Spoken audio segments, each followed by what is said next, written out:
Blog Talk Radio. Hello, everyone in the franchise world. My name is Paul Segreto, and this is Franchise Today. We are in March 2016, leaving the busy month of franchising with Franchise Expo South and the IFA convention in our rearview mirror. And, of course, joining me, as always, is my co-host, Stan Friedman. Stan, how are you today? Paul, I am doing well. It is so good to be on the ground for more than a day or two at a time, trying to digest all the great things that came out of Franchise Expo South as well as the IFA convention, and actually have the time to process all of that and action all of that, and be on the ground to do it is something of a gift. And by the way, Paul, I just wanted to talk about digesting. What do you do in front of one of these shows? Well, and you just took my segue, and I was going to just jump right into that. And, you know, we're starting to get like a couple that thinks and finishes sentences for each other, Paul. It's a little frightening, actually. The segue was, it's become a Wednesday ritual for me now that just ahead of showtime, I wind up calling Jimmy John's for my infamous number 2, Big John. It arrives at about 20 to the hour, and right up to showtime, you and whoever our unfortunate guest is gets the opportunity to listen to me chew. So, I think we ought to chase Jimmy John's, Paul, for a sponsorship. I think so. It's become part of the fabric of Franchise Today for me every Wednesday. So, you know, maybe we have a conversation with our friends at Jimmy John's. What do you think? I think it's appropriate. As a matter of fact, now that we have the documentation, I think we can go back and bill them for all the weeks that you already started the show. Yeah, they'll probably want to give it to us in trade and bring me about 80 sandwiches or something. I'm not sure that's a good idea. Yeah, probably not. Well, you know, Stan, as you said, it's good to be on the ground. Fortunately, this year, the events were here in Texas, so I didn't have to get up in a plane. But, you know, so many franchise executives and franchise professionals, suppliers, attorneys, obviously franchisors alike, even some franchisees, we're in the air in a very busy month, and everybody's kind of sitting down right now, going through all those emails, going through all those messages, trying to catch up, and it's good that you're on the ground for at least a few days. But knowing you, I'm sure you'll be right back up in the air pretty quick. You know, interestingly enough, Shaq and I were talking yesterday, and she's been trying to follow up with some people that we met at the convention, and having a hard time finding a great many people back out on the road again. And some of them, more than just a few, she said, are heading off to their own brand conventions. So the season is not just for IFA's convention, but a great many franchisors are in the midst of their franchisee convention season as well. So it's just a busy time of year. Absolutely. So why don't you give us a little bit of an update on the front of the house before we introduce today's guest? Absolutely, and in honor of today's guest, who's a guy who's got nothing but positive things to contribute to the audience, I ripped nothing but positive news to share for the front of the house. And we gave a bit of a recap last week on the convention, but a couple of postscripts to convention, Paul. I saw in the IFA Insider this week that we graduated the largest class of CFEs this year. 167 franchise executives and professionals achieved CFE status during the convention, and I want to call out some names of some of my friends that I'm so proud to see that have completed CFE, and there's a trend in that not all of them are relative newcomers or newbies to franchising. Some of them are seasoned veterans, and you'll recognize some of their names. For example, IFA President and CEO Robert Crescente got his CFE and was walking across the stage collecting his award this year.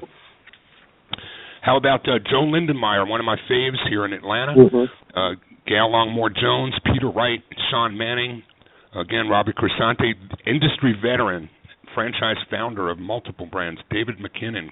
Congratulations to you, David. Mike Rotundo, CEO of Tropical Smoothie. Jack Humbert, longtime J.D. Byrider executive. John Draper, on my board with PAFI, got his CFE this year. Graham Chapman, our friend from 919 Marketing. And all the way from down under, a guy I've met and enjoyed knowing for the past several years through the Pro Athlete Franchise Initiative makes the trip to IFA every year, no matter where it is. John Longmire from Black Dot Solutions Down Under in Australia walked the stage this year as well and collected his pin. So it's nice to see that some of us old dogs that have been at this for a while, year over year, in some cases we've been shamed into getting our pins. I can't tell you how many times I've been asked to teach a CFE course before I earned the pin and really started feeling guilty about teaching a course for credit that I don't even have the designation of what's being taught here. And, that kind of worked on my head a little bit. And clearly, for guys like Dave McKinnon, for all the things that he's contributed to franchising, all the successes that he's brought to franchising, still saw the value in earning the stripe. So I'm really proud to see that seasoned veterans are doing what leaders do. They're leading by example and inspiring others to follow in their tracks and to become smarter, brighter, and accredited with the CFE designation from IFA. So congratulations to all of this year's 167 franchise executives. High fives to each and every one of you. Also, Paul, one of my favorite people in franchising received a tremendous honor this year, and that was Doc Cohn. So during the IFA convention, the Franchise Education and Research Foundation, which is the new name for the IFA Educational Foundation, presented its William Rosenberg Foundation Leadership Award to Doc Cohn this year. And who better than Doc? Doc is so involved in the Educational Foundation's fundraising this year and in bringing bright lights to Next Gen, VetFran, Diversity Fran, and Franchising Gives Back. And so Doc has not only taken the gavel as chairman and chief fundraiser, but has been bestowed the honor of being the William Rosenberg Foundation Leadership Award winner. And couldn't be prouder to share that with our audience, and prouder for Doc Cohn, who's a good friend of us and many in the audience. And then speaking of the Franchising Next Gen program, what a program was put on for us on Tuesday for the closing General Assembly with the young entrepreneurs competing in the FranShark event. Mm-hmm. And great program, and congratulations to the finalists. $10,000 cash prize was awarded, and I hope that they do this program again next year. I think it's got legs, and as well as teeth. And I think it should be brought back. I think it's just a phenomenal opportunity for young entrepreneurs from all over the world to compete in this event and be judged by real-time franchise executives on center stage in front of an audience of their peers. There's no better opportunity for next-geners to enter the real world and compete in a program like the FranShark event, and I hope this was the first of many to come. A couple of other just quick notes, Paul, because this week it's all good news. I'm not sharing anything but good news this year. Melting Pot Restaurants, I want to call them out. The Melting Pot has announced a total of nearly $600,000 raised during the 12th annual St. Jude Thanks and Giving campaign in support of St. Jude's Children's Research Hospital. The company has raised almost $10 million for St. Jude's since establishing its partnership in 2003. And something the IFA has asked us to do this year, and Doc Cohn is the one who's really championing this, is help get the word out on all of these Franchising Gives Back events. We have the big event every year in front of convention, but all year long, franchise companies all over the globe are giving back to their local communities, and we just owe it to ourselves to help people in those local communities have the paradigm shift of learning that these are local businesses, might be wearing national brands, but it's your neighbors, it's your friends, it's the local business owners that are all giving back to the communities with things that they do.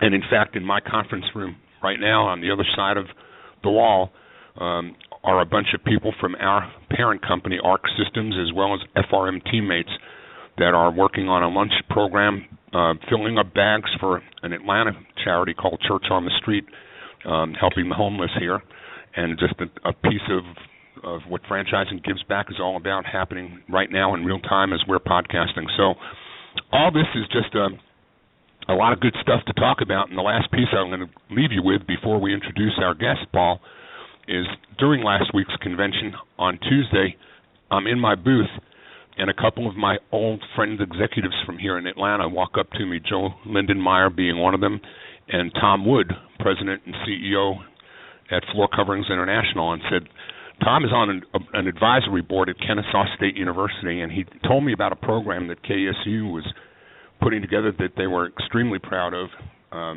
which is going to be seeing KSU's Entrepreneurship Center, offering a course in entrepreneurship that this year will be a course that will only earn you a minor, but starting in 2017, the Board of Regents are taking under review the opportunity to make this course credited as a major, and it would be the only university in the country offering entrepreneurship as a major. So I was asked by Tom if I could help him in any way at all with anybody that I knew through IFA that might put a bright light on this program that he was coming home to on Friday morning from convention. And who better than our newly crowned chairman of IFA, Aziz Hashim, took the gavel on Tuesday at the convention. And on Tuesday afternoon, I asked if there was any chance on earth on short notice that he could speak at Kennesaw State on Friday. And Aziz came and made it his very first milestone as chairman of IFA, his first official act, his first official program. So I know he's always going to have KSU on his brain.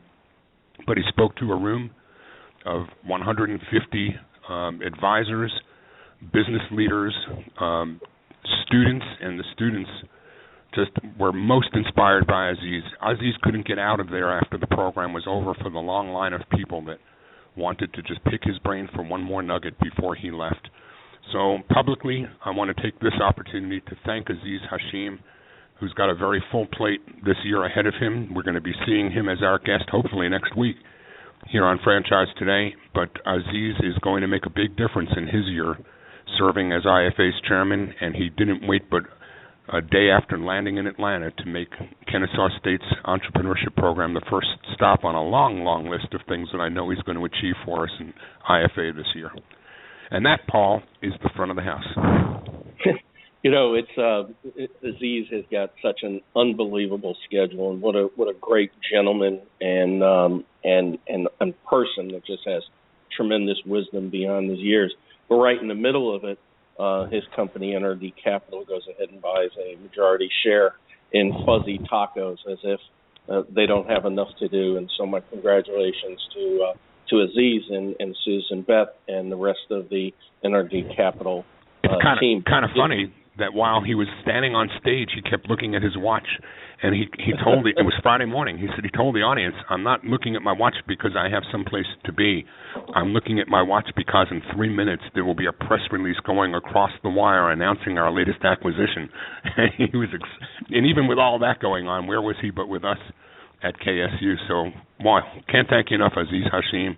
And I know that there's going to be great things happening this year with you at the helm. Absolutely, and his message of becoming ambassadors for franchising has obviously resonated loud and clear. I just received an email from friend of the show, Deb Evans, who is spearheading the Women's Franchise Network here in Houston, and they have an event on March 22nd at one of our clients, which is Safeway Driving at their new offices in Houston, and it's really talking about incoming IFA chairman, Aziz Hashim, challenging the membership to become ambassadors for the business model as well as their own brand. And so that's the first of the events, and I'm sure there are going to be many more going throughout the country. So it really is a nice big breath of fresh air. We all need to do our part as ambassadors, and it's just a good time in franchising. It is a good time in franchising. Today's guest, Lonnie Helgerson, longtime franchise professional, was actually on Franchise Today 4 years ago yesterday as he was promoting his then just recently published book, 5 Pennies, 10 Rules to Successfully Build a Franchise Mega Brand and Maximize System Profits. And in the book, it was a passage that really stuck out in my mind. And it said, every year, tens of thousands of new franchisees open their doors for business, and look to fulfill the American dream of success. And every year, hundreds of new franchise companies announce their plans to be the next McDonald's, Subway restaurants, Marriott, Remax, or Great Clips, and fail to reach that goal. Why? And I know it was the basis behind Lonnie's book. Lonnie, welcome back to Franchise Today. Well, thank you, Paul and Stan. It's really good to be back on the show. I can't believe it's been 4 years already. I'm sure I haven't aged a bit in that time frame, so I appreciate being back on again. Yeah, I think 4 years ago you were, 28 years old, so, you're still a young man. Yeah, exactly. Well, always will be, right? We've been blessed with, a lot of different guests with some big pedigrees within franchising, like yourself, and of course that pedigree always comes down to just a tremendous amount of experience within the brand and seeing ups and downs of different brands and trying to put together the things that franchisors and franchisees alike can latch onto. And I think Five Pennies was a testament to that. But before we get into Five Pennies and taking a deeper dive from where we were 4 years ago, let's talk just a little bit, because our listening audience, continues to evolve too, and they're probably sitting here saying, who the heck is Lonnie Helgerson? So why don't you just give us a little bit of an overview of some of your background so that our listening audience today has an understanding of the type of experience that you're bringing to the table that is obviously very well documented in this great book. Sure, I'd love to. Before I begin, I'd like to give a shout-out to Aziz for taking the helm of the IFA chair. Extremely excited by what his leadership capabilities will bring to the IFA and his direction for that. So, Aziz, excited to have you out there, and you're going to do an awesome job, so congratulations. But moving on to me, I've been in the gig for a long time. I guess I got a few gray hairs, as they call us, and probably, it's been better than 30 years I've been in franchising at some level. Started my career back in the day in the 80s, and I don't want to date myself too much here, being I'm 28, but back in the 80s, I started with a little chain called Super 8 Motels at the time, where we had a couple hundred units. We founded it and based it out of Aberdeen, South Dakota, and out on the prairie. And by the time we hit about 1,200 units with that chain, they decided to sell the brand. And I moved on and started a company or a franchise brand of my own called Computer Doctor at the time. And at that time, we were cutting edge with computer technology services. There were no players in that space. Computers themselves were just a new, relatively new concept, desktops and laptops. And most businesses at the time really didn't either have them or understand how they could apply them in their own business and that type of thing. And we grew that company quite rapidly and very well. And as you know, with technology, it's like bananas. If it's on the shelf more than 3 days, it's no good. And we were hit with a lot of different things that came down the pike during that time, including Y2K and so on and so forth. And we ultimately evolved that company into a brand called Expatec Technology Services, which focuses primarily on commercial at the time. And today they're still running strong with Expatec, still based out of South Dakota, and focus on commercial, managing commercial systems, managed services, and that type of thing.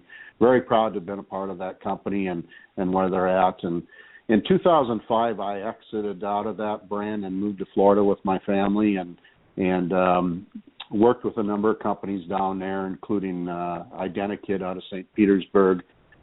I ran that company as a CEO for better than 3 years and grew that quite well, doing very well, and have been involved with a large number of other brands. I've also, in addition to Computer Doctor and Expatec, have helped some other companies that start a franchise, if you will. A few years back, as an operating partner, I helped assemble a team that put together company that focused on the veteran side. During the time I was also been involved with a lot of IFA programs, which we'll touch on in a bit, but I was two-time chairman of the International Franchise Association VetFran program, was on the founding committee with that. And I worked with a company out of Ohio to put together a consultancy, if you will, or brokerage to assist veterans to get into franchise ownership of their own, but that tied in well with what VetFran was doing. I've also helped many other brands in the convenience store space and many others as far as helping them with their development needs and operations primarily, and understanding how the overall holistic approach to a franchise brand comes together and should gel together. And in addition to that, I also own a company called Island Time Treasures, which we've got 13 locations, soon to add a few more. We're looking to grow that by another 10 locations or more this year. Nice methodical growth with it, and it's been doing quite well. That brand specializes in the child education space, or what we call edutainment space. And we provide birthday parties and after-school programs and that type of thing with Island Time Treasures. But in the last few years, I've been spending quite a bit of time consulting with franchise companies of all different sizes, whether some of them have been startups, others have been very large with thousands of locations. And then I've also had a few suppliers that have contacted me that want to understand the franchising space and how to properly approach it and that type of thing.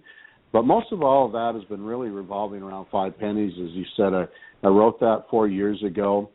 Wrote the book not so much on how to franchise a business, but really you go to the IFA convention and other meetings and conferences, and you hear about development, or you hear about unit profitability, and you hear about education and phases of brand growth and all of these different things, and nobody had really taken and put all of these items together in a methodical approach to look at a brand and almost like a quality assurance checklist to say, okay, if I'm going to have a strong, sustainable company that's focused on unit economics, what are the pieces of that and how do they pull together? And so in the last few years, I've been focused helping quite a few companies do that, and here we are. Hey, Lonnie, I think you and I met when you were, my earliest memory of knowing you was Identikids, but listening to you review your life's career and your life's work, it appears that we both had a bit of nexus more than once in our careers, and that around the turn of the century in Y2K, when you were doing what you were doing for Computer Doctor, I was with a company traveling around the world putting out fires for what was the predecessor to WSI, which is a great company today, but it was called World Sites back then. And a lot of what we went through in the computer world with franchising, it was moving so quick and changing so fast that we wound up with different versions. I mean, people that were trained on the second Tuesday of January were learning things that didn't even exist the month before, and people who were coming to training the following month were learning things that didn't exist in January. I mean, things were coming at the speed of light. Did you find that on the repair side of the business as well, or was it just us more on the software side? Oh my gosh, no. We dealt with the same situation. The advancement of technology, including software and today mobile technology and apps, is just mind-boggling. There's really no way to wrap your arms around it and really totally understand it, even if you're in it full time, right? So right. We definitely faced some challenges with that, as a great deal of companies did at that time. I mean, when computers back then dropped sub 1,000, if you remember, and some of the younger generation online will even wonder what we're talking about. But when those computer prices dropped below $1,000, that shook up everything. That changed everything, because now it became commoditized, and the more that you had technicians that realized there was this huge market out there because Silicon Valley is starting to thrive and drive a lot of this, and we had the dot-com companies growing. The market became flooded not only with technology but also with people. And these people had a tremendous amount of technology skills at one thing or another, and it commoditized the whole thing. Right. And once you hit a commodity, you're kind of in trouble, right? Because then it's price driven. So yeah, it becomes .com becomes .bomb, and then most of them become .gone. Exactly. And so it went. But Lonnie, you've laid out a tremendous amount of credential in the introduction and laying the foundation for your life's work in franchising.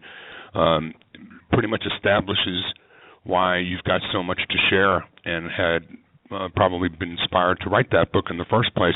My question before Paul dives into some deeper questions about the book is the title of the book. What inspired the title Five Pennies? The title was inspired by the average amount of royalty that a chain is charging for a royalty stream. And it really revolves around that royalty. And what does that royalty mean to people, Stan? I mean, it's interesting. You see these new companies, and they just arbitrarily pick a number, whether it's their franchise fee they're going to charge or their royalty, without really understanding the implications of that royalty on a franchisee's profitability. Because at the end of the day, that 3% or that 5% or whatever number it is has to come out of a franchisee's cash flow, no matter how you slice it. And that was the essence of why I wrote the book, because without the profitability there at a franchisee unit level to create that 5 cents not only for the franchisor, but the profits for them in addition to that, then the entire business model doesn't work. And so that's why I call it Five Pennies. Makes nothing but sense to me. Yeah, a lot of sense. A lot of sense. What I love about the book is the fact that, it's not a book about, turning your business into a franchise. It's really building your franchise into a sustainable brand, which of course is all that franchise today is about. Before I go on and ask you some questions to take a deeper dive into the book, you guys were mentioning, Y2K, and then I was thinking about the Next Gen program, and a lot of those people that were there in their early 20s and might not even be aware of what Y2K was, because they might have been 4, 6, 7 years old at the time, and it just made me feel very old there for a second, guys, that we were talking about Y2K, and to us it felt like yesterday, but you know what, it was 16 years ago. Can you believe that? Hard to believe. I know. Hard to believe. I know. Hard to believe. So, we know the basis of Five Pennies, and I think the key behind this is the 10 rules to successfully build a franchise mega brand and maximize system profits. And, of course, we know that the franchise relationship, in order to be able to achieve sustainability as a brand, has to be a strong interdependent relationships. Why don't you give us a little bit of insight, Lonnie, into the various rules, how you started to come up with that. We'll then have to go to a short break for promo, and then we can take an even deeper dive as we come out of the break. Okay, you bet. Well, we always talk about unit economics, and speaking of the Y2K and then our rapid move towards the recession that we all went through as companies, not too far in the distant past, really drove a point home with franchisors and store operators that the profitability of the unit is paramount, because those that weren't profitable, unfortunately, were swept under the rug or went away. And those franchisors that really emerged from that recession, that focused on that, became much, much stronger companies. But at the same time, that's, the franchisee profitability. And you mentioned earlier, Stan, about Franchising Gives Back, which is an awesome program. And that, the franchisees in our local communities, everything is local. And I've always said that it's all marketing, all operations are local in nature. But if a franchisee can't get into a unit of some kind, whether it be QSR or services, it doesn't matter, and make a sustainable living at it, there's no way that they can afford to give back to the community and be involved with that. And so it is really about being local. But that's just the beginning. There's, coming up with the formulation for this book, and I kept it at, I wanted to have something that was fairly easy to digest, and I looked at a brand and said, these are the 10 core highlights of a brand that really create a solid system. And it begins with, rule number 1, which is really revolves around unit profitability and understanding the 5 pennies and protecting the 5 pennies in that store. And I think that's a key part of it. It isn't just collecting royalties. I think it's about protecting your royalty stream. And you do that by, continuing to assist your franchisee. The second rule is about the relationship side of this. We have the contractual relationship, obviously, but it's unfortunate too many companies kind of jump to that before they look at the operational day-to-day relationships. And rule number 2 was about fostering and developing deeper relationships with your owners and how to include them in the system and help you become a stronger mega brand, which in the case of this book, mega is not large. Mega is great, and that was a term that I wanted to point out. The third point is really about building your system in a smart way. So many companies get focused on multi-unit deals or area representation and want to blow this thing out on a national level. And the bottom line is that'll catch up to you if you haven't designed that in a very methodical approach that is makes sense with what your unit is all about. That can be very dangerous things. So building out your system in a smart way, stay ahead of your growth, and it takes time. It's a race of endurance. It's not a drag race, and that's the point of rule number 3.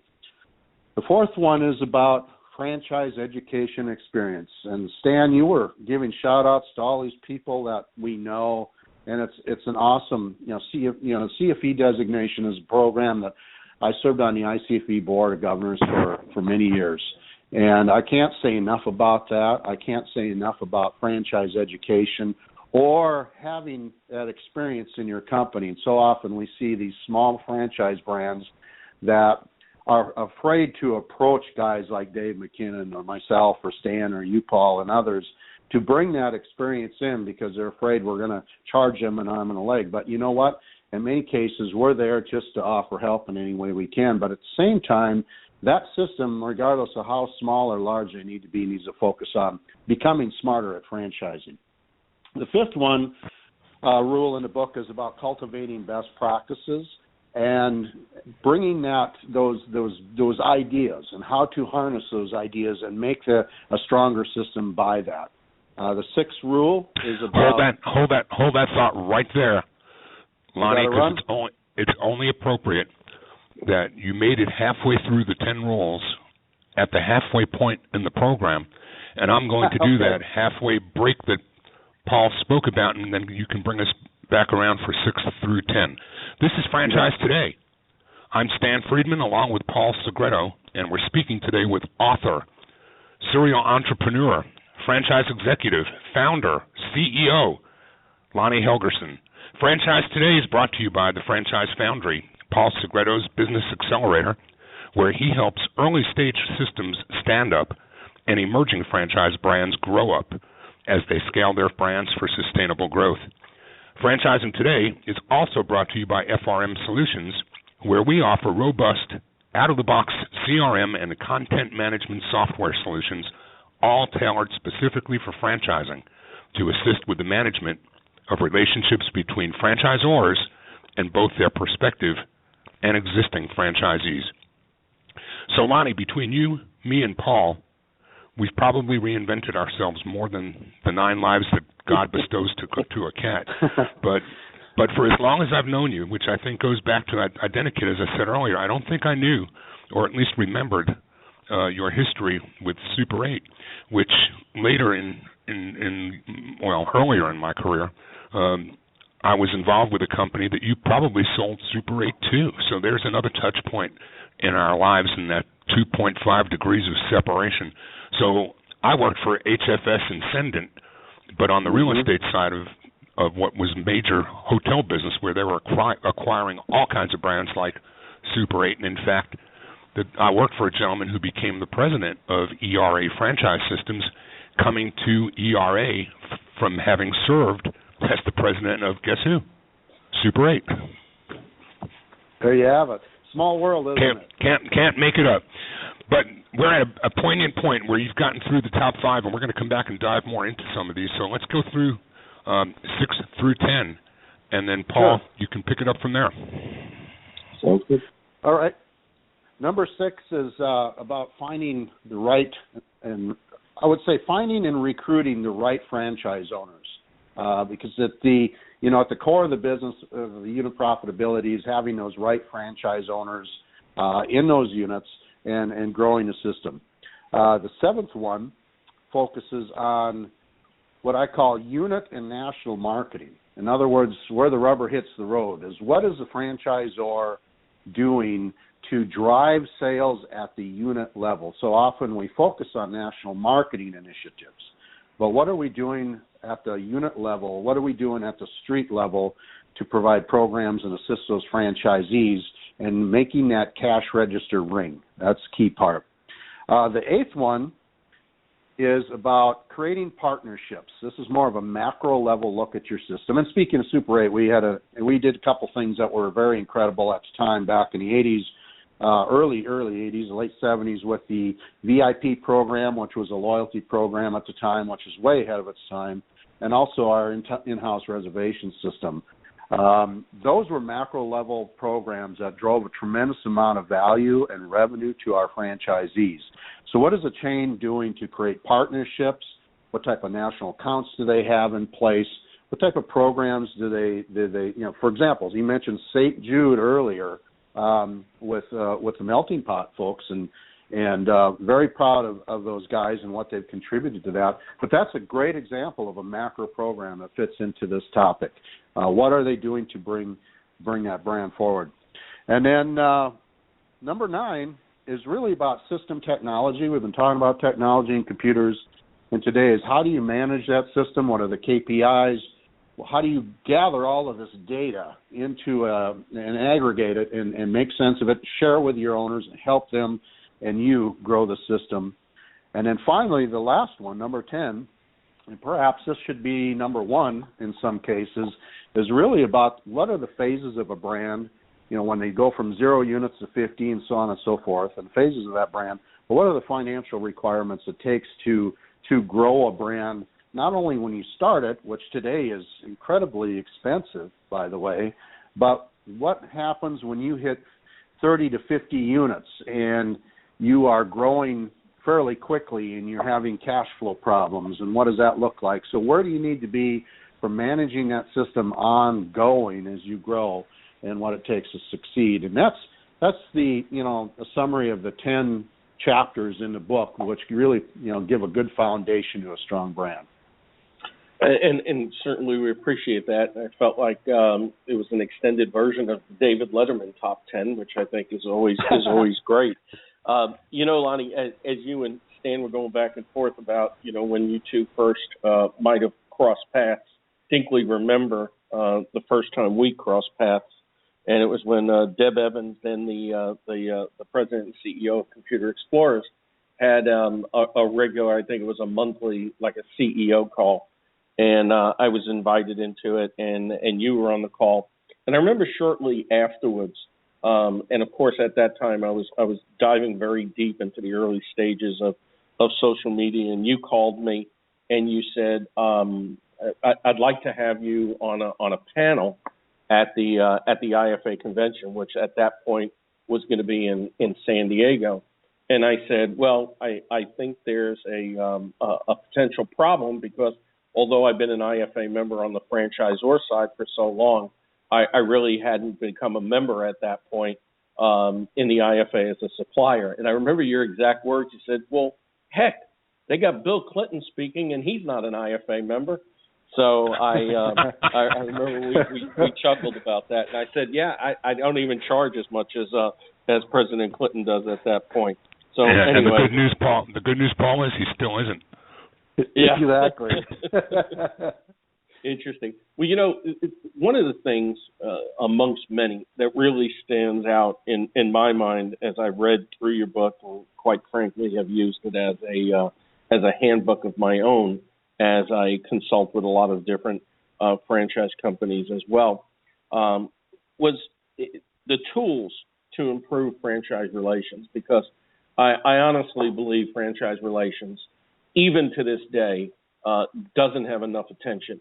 I mean, if you go to the summits at the IFA convention, you have technology and marketing standing room only. You can't get in there. International is quite robust. Franchise development's robust. And you get to franchise relations, and there's empty seats. And to me, it should be one of the ones that should be one of the most crowded. So in the book, you talk about some tools to improve franchisee relations. And many franchisors, especially of the emerging type, and the ones that are just getting started, say, well, how much, could I actually do? And you have a list of franchisee system engagement programs that is far-reaching, and a list of franchisee communication tools that are far-reaching. And what I would like you to do is to explain some of your thoughts behind that, because there's even a point beyond those two charts in your book where you say, does this mean I have to learn how to sing Kumbaya? And every time I read that, I laugh, because a lot of new franchisors say, do I just have to, get them to drink the Kool-Aid? And it's obviously a lot more than that. So if you would expand upon engagement and communication, I'd really appreciate it. I'd love to. I've been blessed to be able to work with a lot of companies, and I've got a number of clients I'm working with right now, and there's about 3 or 4 things that really pop up on your radar when you're talking to fairly new franchisors, as you mentioned, Paul, and there's some obvious ones. One is their manuals always need to be tightened up. 2, their recruiting processes need to be tightened up and or developed, and understanding their profile.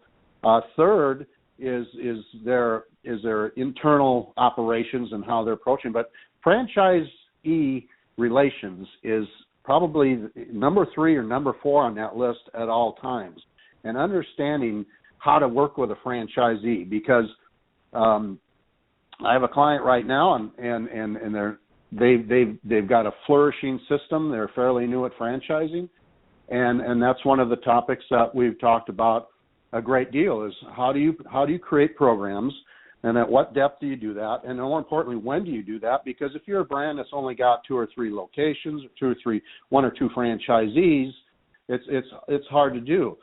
But as I've explained to them, and anyone else has asked this question, it really becomes the kumbaya comment in that book really comes down to, how do you balance the relationship with compliance? Because it's much like parenting. You say you have your children as you parent them, and you can be a friend to your children, but you also have to be a parent as well. And how do you balance the good and the bad of that? And getting them involved to understand, from all of the tools that I put in that book, to understand how to drive the business. I'll use Identikit as an example. When I was with that system and I first started running it as a CEO, I took a cross-section of franchisees from the system, single unit, multi-unit, people had been in 25 years, people had been in 2 months, and we brought a whole bunch of franchise owners together, and we all took our hats and badges off and titles and looked at each other and said, okay, here's the deal. What do we want this thing to look like when we grow up? And we came out flush with ideas, pages and reams of pages of ideas. Much of it was crazy stuff that we threw out there, which is the fun part. But out of that, we distilled down 2 or 3 major items that really needed attention. And through having them assist us, and we brought that forward, the buy-in of the system, so it was so much stronger, because now it was a committee that was together. And when we did it, we said, when we brought the programs forward, we said, you know what? here's what you guys want, here's what we want, now here's what we can do.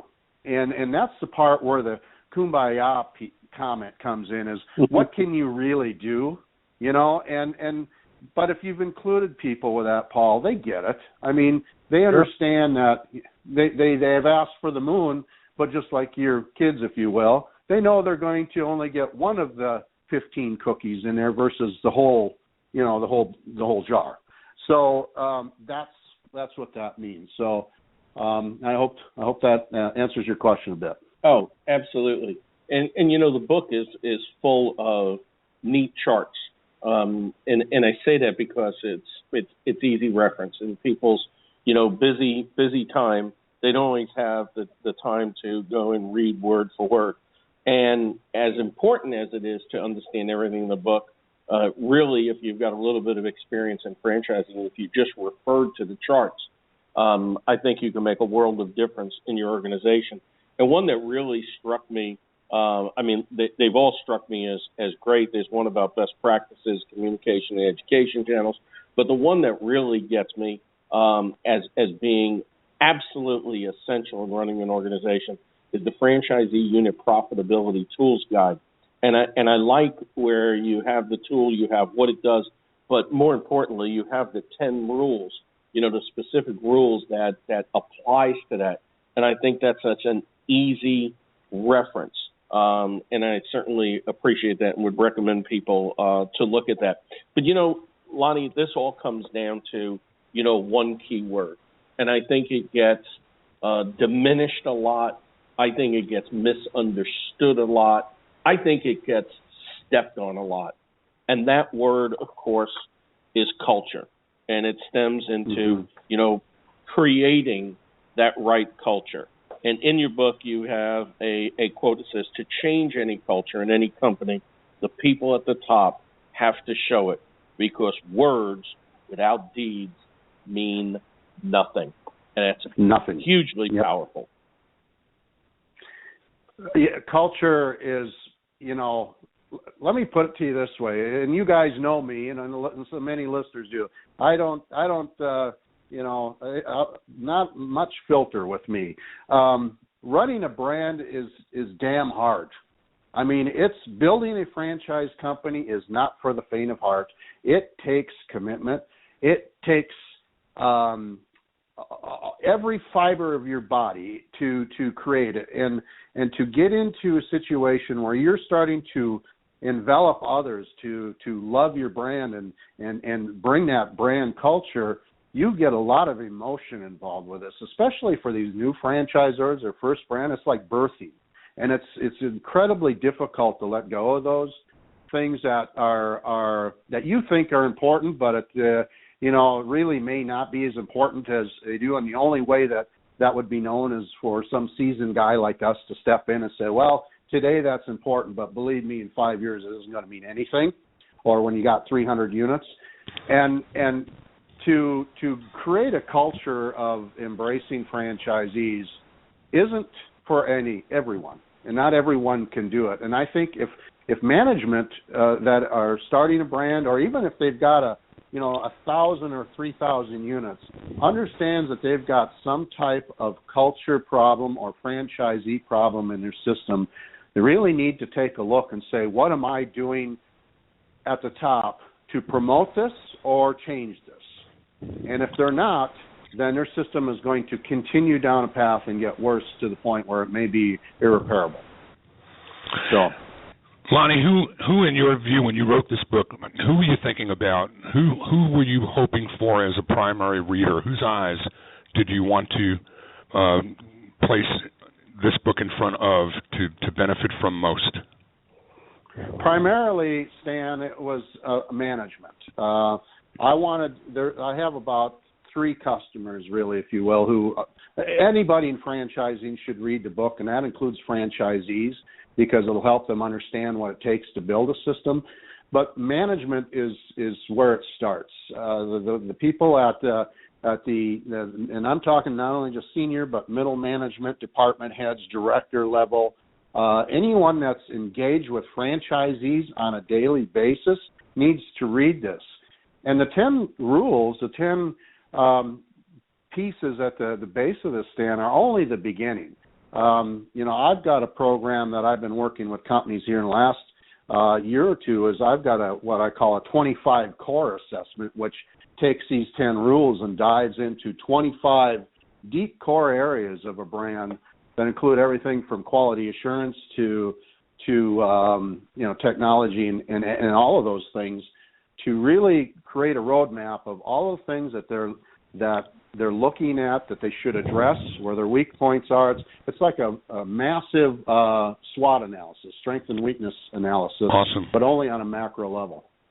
Well, before I give it back to Paul to close us out, Lonnie, because this hour just flew, I'm going to make a suggestion to you that I believe your book has multiple audiences, as do you, and I'm going to add a fourth layer to it, and I'm going to expound on one. When you talked about management, I think that management of emerging and companies like Paul helps that are just starting to stand up can learn a lot from this book before they have to go make mistakes that they don't need to make because perhaps their eye's not on the right ball. I would also suggest to you that senior management of legacy companies, brands that have been out there for a while, ought to give this book a read and then have a look at their FTDs and see if there's a gap between the two that you could drive a truck through or not.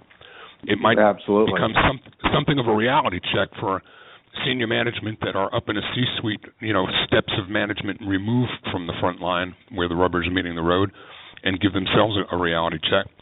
Absolutely agree with you about franchisees, and then I'm going to tell you that a few weeks ago in Houston, when Rebecca Monet joined me to teach the A to Z's of buying a franchise, we shouted out a couple of book titles to the audience of prospective franchisees and suggested that it would be a real education for them before even getting into the space as they're interviewing companies that are interviewing them as prospects, to have this as a foundation of understanding what should be coming your way, what should be available with the companies that you're with, and what a primer and what a great tool 5 Pennies and that was Rebecca's vision. She said Lonnie's book would be perfect, and I didn't get it at first, but I sure get it now. Thank you, Rebecca. Shout out to her. And that's true, Stan, because, a prospective franchisee is just a babe in the woods. They're looking at this and they're getting that Kool-Aid from that prospective brand. But to have that tool to say, okay, these are the things I need to identify with this company, and if they don't have them, are they going to have them, and that type of thing is absolutely, essential. So, or am I in the wrong place? Yeah, no kidding. Yep. Lonnie, absolutely. To me, there's another key part of the book that sums it up, because there are, especially on the emerging brands, which we know is a target audience, and so many don't understand the formality of franchising. And if you don't understand the formality of franchising, you certainly don't understand the formality of an interdependent relationship. And towards the end of the book, it says, I'll never forget a conversation I had with a guy that was considering creating a new franchise concept. I was telling him about franchise companies' infrastructure concerning legal, staff, capital, field support, training, length of time to create, and so forth. And he stopped me mid-sentence and said, really? I didn't realize that a franchise was like a real company and needed all that. I just thought you could put up a website and start selling franchises. And true story. All too many do that. But, yeah, I imagine it is, because I run into that every single week. It's just another testament to the fact that there needs to be managed expectations on the part of one and all, not just the prospect or the franchisor, but both. But, I think this is a great tie-in, what we started at the beginning of today's show, Stan, which was Aziz Hashim's message about being ambassadors of franchising. We as franchise professionals and as an industry need to be promoting more and more about franchising so that people don't have this misperception out there that franchising is anything but, a real business.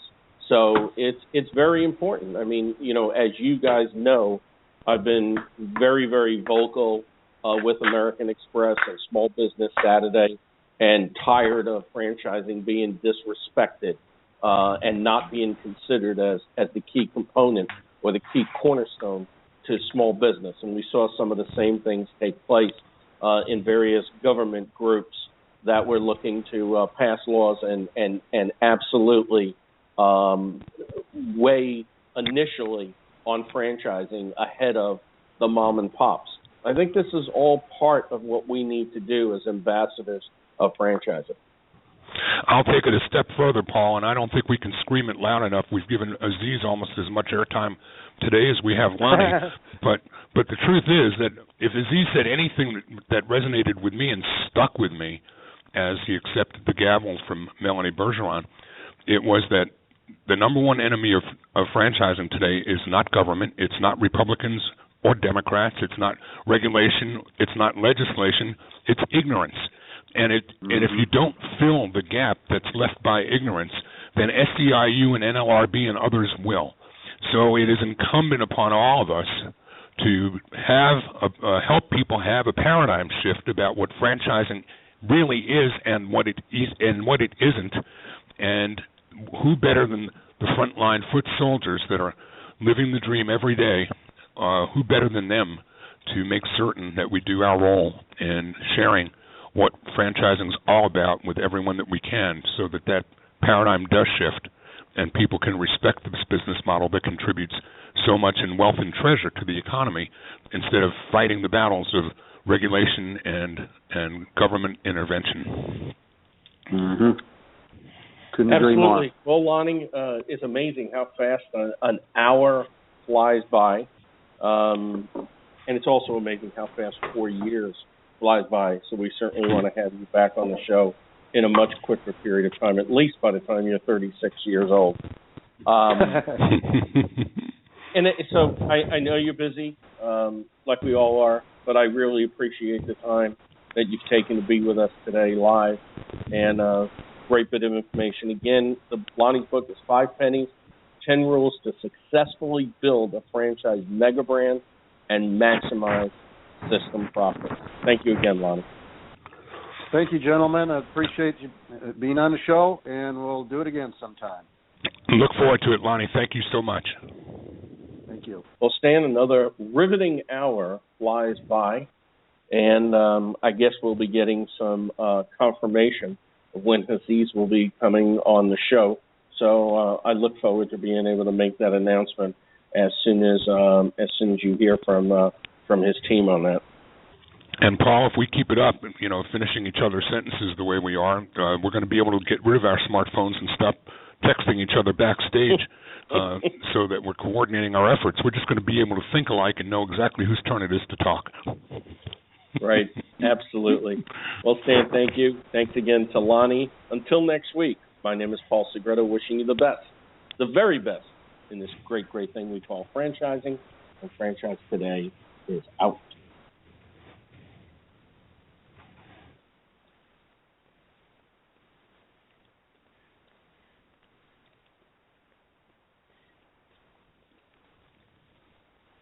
When you're part of a military family, you understand sacrifice and support. At American Public University, we honor your dedication by extending our military tuition savings to your extended family. Parents, spouses, legal partners, siblings, and dependents all qualify for APU's preferred military rate of just $250 per credit hour for undergraduate and master's level programs. American Public University. Value for the whole family. Learn more at apu.apus.edu/military.